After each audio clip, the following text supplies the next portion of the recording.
ready? No. Yeah. Alright, so my name is Eric Fussman, and tonight I'll be talking to you about the flat tax and why we should implement it in the United States.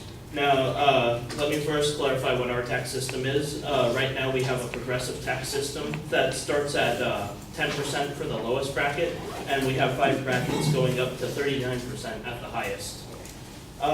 This system right now creates a diminishing return on your money. Basically, as you get higher up, your dollar has less value to you and more value to the government.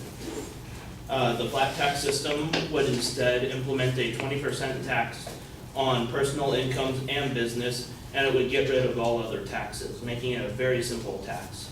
The CCH did a study on how long the tax code was, and it came out in 2013 as 73,954 pages on regular 8.5 by 11 sheet of paper to explain the complexity of this federal tax code. This is far too long, and it gets longer and longer every year by about 3,000 pages. There was also a 1996 survey done by Money Magazine. In this magazine, they asked 45 different professionals to prepare a tax return for the same hypothetical family. The 45 different professional tax preparers estimated 45 different tax liabilities that this hypothetical family would owe. And these range from anywhere from $36,000 to $94,000. So along with this, even these professionals are getting mixed up with this tax code. The simplicity of our tax code makes it so there's only 20% tax on your income. Therefore, anything you earn, it's just 20% off of that, and that's all you have to worry about. The reason why these will be the only taxes on the federal level is for a couple reasons. The first is because double taxation happens when you get into capital gains. A flat tax, as Daniel Mitchell says for U.S. News, a flat tax eliminates double taxation. By getting rid of the tax bias against saving and investment, the flat tax will encourage more capital formation. Every economic theory, even Marxism and socialism, acknowledges that saving and investment are needed to boost wages and living standards. Yet the current system imposes extra taxes on people who save a bit today for tomorrow's expenditure. This means that due to these taxes, we are actually having less economic growth since there's less investing because people don't want to get taxed on their money they've already earned. Along with this, we also have estate taxes, which I think are completely immoral. Steve Forbes put it best when he said, "I believe you should be able to leave the world unmolested by the IRS."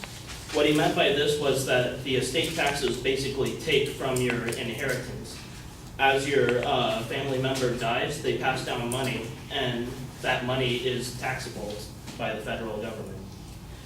We do, however, support the idea of having an educated population as it increases our economy as well.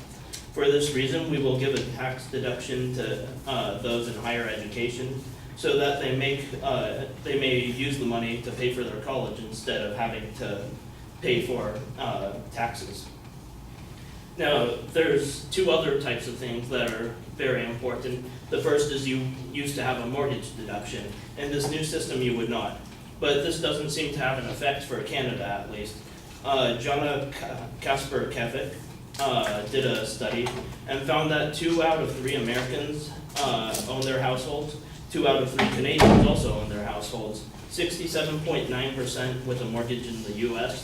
and 52.6% with a mortgage in Canada. These are fairly similar numbers, and overall it means that the mortgage doesn't really have that much of an effect. It should also be noted that Canada and our tax codes are pretty much the same except for that lack of a mortgage. Also, there will be no charitable deductions. Graph showed, taken by the MPT, that charitable giving is based on state economy, not taxes. Looking at the charts, the only time it's actually heavily dipped is in the 2008 recession when there was a drop in the charitable giving. Since then, it's been on the rise again. We also acknowledge that there are people who are poor and due to this tax, they will be paying more than the necessities already in place. So what we will do is give them returns on their money after they've sent it to us. It'll act similar to a tax refund, and the way it will work is we will get the 20% in the government, and then they will get a check back after all of the money has been redistributed based on where they are, based on poverty lines.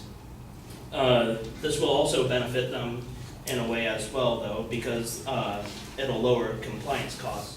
What a compliance cost is, as Daniel Mitchell says, a flat tax reduces this compliance cost. According to the Tax Foundation, dealing with the tax code measured by time, energy, and money, and other resources that we devote to simply trying to figure out the right number to put on our tax returns, will cost us $338 billion this year.